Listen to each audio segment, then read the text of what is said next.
Guys, so today we're going to try to figure out why this Epson XP-342 printer isn't working. So I already figured it out. It's because it's been sitting around for 2 years. The ink has dried and so the black ink isn't printing anymore. So in today's video I'm gonna show you how to unclog this cartridge. You will gonna be needing a syringe, a little hose, some hand rubbing alcohol, you can find it almost everywhere now, and a screwdriver, preferably a crosshead, but I don't have one, I just have a flathead, so well, you do as with what you have. And you have kits online, but I mean to purchase this all, but you can just buy them, and in the grocery store it costs nothing, something around €5 or so. First thing first, you want to unplug the printer because you don't want it plugged in when you work around it. You can get shocked. Worst case scenario, you could get killed. So on this specific type of printer, you have to unscrew the little screw that is here. They need a little bit of force. Then you collect them somewhere you know where they are. Then you have to open them. Open it. Let me sit. And then you have to push. Let me put the flash on. Then you have to push on this side here. You see, tack, then it comes out. And then you just simply pull it out.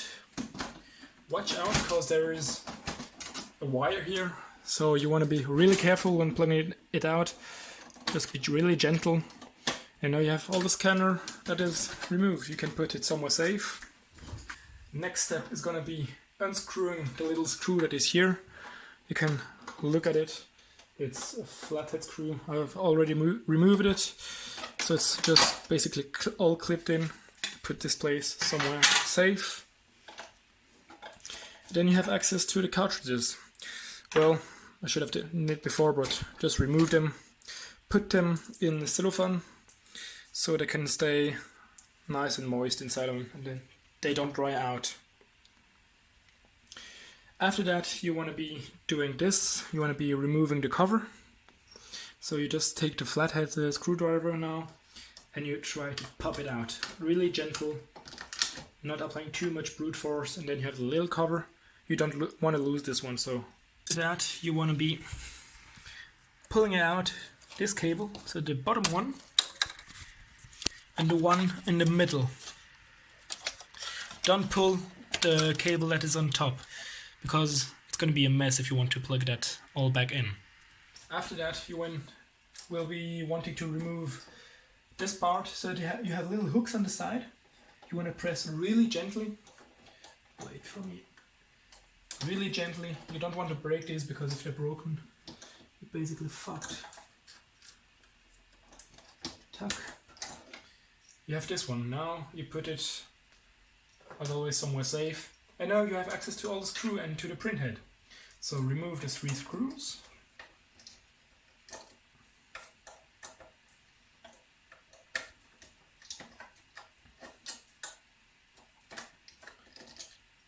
And you can take a little pliers to pull the screws out. And try to not mix the screws. Well, in this type of printer they're all the same, so you don't really care. And now you're gonna be having access to the print head. Voila.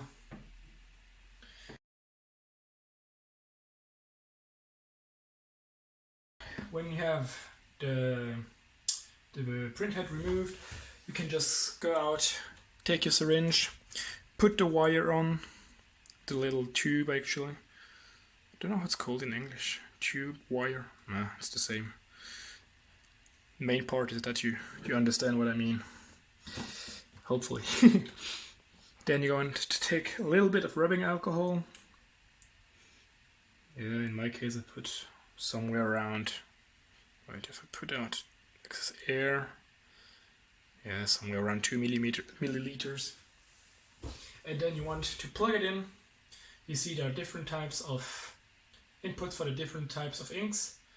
So you just plug it in and push really gently is a syringe that the rubbing alcohol can escape.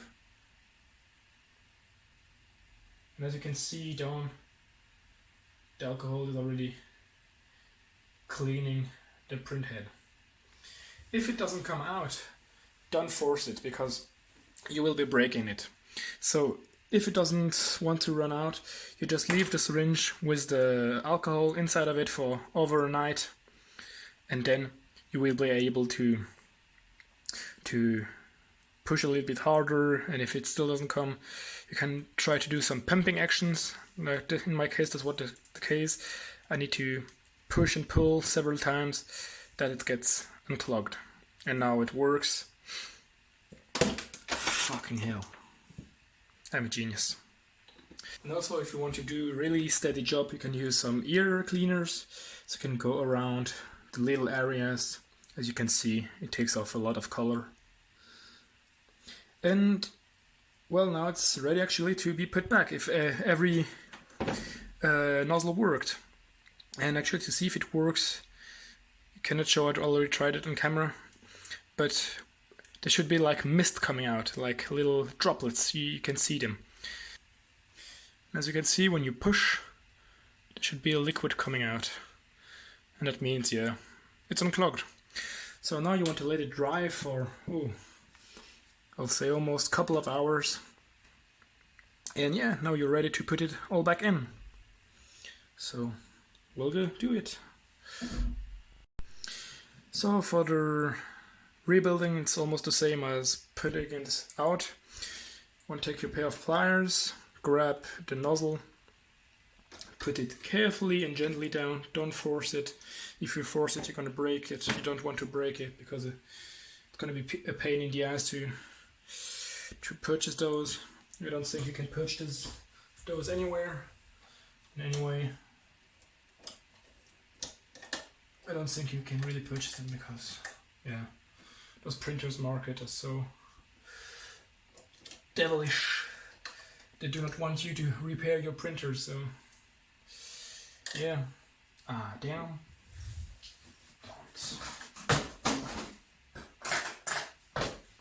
And also, it can come really in handy if you have those little pliers for every maintenance on every, I don't know, every project you have, because you can just grab the screw and put it back together without any real problem. Voila. Now we're gonna put the little, I don't know how it's called, this back. So you want the pins to face forward, so outside the printer. As always, be really gentle, don't push too hard. You should be able to hear 2 clicks. It means that the place is secured. Go ahead and put back the electric cables. This is kind of annoying, I know, but bear with me. It's not impossible. So the first one is done. The second one, I always have a little bit trouble with it.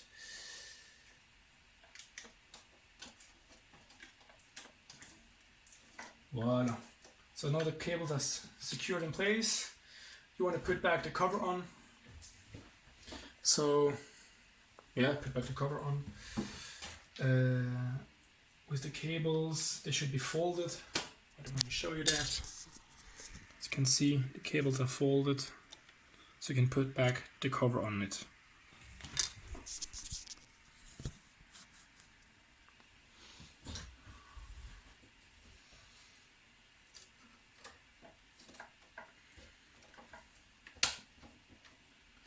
Voila, you should be able to hear 2 clicks also like before, and should be ready to run. The screws are secured in place. Yes. Now you want to put back the scanner on. So this is kind of pain in the ass to do also, because this fuckers really wanted to annoy us. So as you can see, there's a little magnet here, so it ferromagnetic stuff. I don't know how you call that in English, but it's to reduce the noise emitted by the printer so it doesn't disturb all the electronics. And also a good tip: wear some gloves, because you're gonna have beautiful colored hands for a couple of days now. So put the strips back on, push a little bit till it's on, and now as building you want to put the scanner back on, tack. Don't force it as always, take your time, there's no stress, you're not in a hurry. Apart from me, I should be studying it. Apart from the tutorials. Voila. And I've done it backwards actually. Now you want to put back the lid. Because if you put problem with that, for taking it out it's not a problem. You can take the white strip, as I shown you before, out. But if you then put this first, you will not be able to put the white strip back, so the electrical cable back. So this is kind of sort of pain. Really, those people are really paid to render it almost impossible to service. Voila. Held back in place. Now we want to put the little screw back on, so it's nice and secure in place. And now trust me, you want to wait a couple of hours or even wait a complete day, because I've plugged it in when the printhead was still with rubbing alcohol inside of it, and well, it just blew off the power supply. So trust me, let it dry out, because this is really sensible electronics, even though it's a printer. So put the cartridges back in. Wait a second. Voila. So you want to unwrap them back again. Start from the right, or as you want actually. There, the yellow, black, and voila. Now wait a couple of hours, you plug it back in, and you should have a running printer. Hopefully I could help you. I really enjoyed making this video, and actually I've got a couple of projects coming up with Betaflight, so it's drones, but I want to test the accuracy of GPS.